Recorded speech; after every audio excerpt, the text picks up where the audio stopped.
দুই দিন পর মাঠে গড়াচ্ছে বিপিএল এর পরবর্তী আসরের নিলাম। দেশি ও বিদেশি তারকার নিলামের দিকে চেয়ে থাকবে সবাই, আর সেখানেই প্রশ্ন, নিলামে কে হবেন সবচেয়ে দামি খেলোয়াড়। সবচেয়ে বেশি আলোচনা তানজিম সাকিব ও লিটন দাসকে ঘিরে। এর বাইরে হাবিবুর রহমান সোহানরাও দেখাতে পারেন চমক।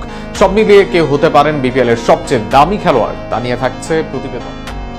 দুইজন দেশীয় খেলোয়াড়কে করা যাবে দলভুক্ত। সেই চুক্তিতে 5টি দল 10 জনকে এর মাঝে নিয়ে নিয়েছে নিজেদের ডেরায়।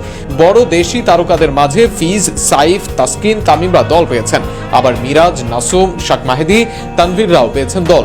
শেষ মুহূর্তে নোয়াখালী দুজন দেশি না নিলে কয়েকজন দেশি তারকাও উঠবেন নিলামে। তাদের সাথে থাকবেন বিদেশি তারকারাও। তবে এখনো যেহেতু চূড়ান্ত নয় বিদেশিদের তালিকা ঘরোয়া আসরটিতে, তাই সব ফ্রাঞ্চাইজির চোখ থাকবে দেশি তারকা ক্রিকেটারের দিকেই। তাদের মাঝে এবারের বিপিএল এ একজনের হতে পারে সর্বোচ্চ মূল্য, আর সেখানে বড় নাম লিটন কুমার দাস। জাতীয় দলের টি-20 অধিনায়ক, ক্লাসি ব্যাটসম্যান।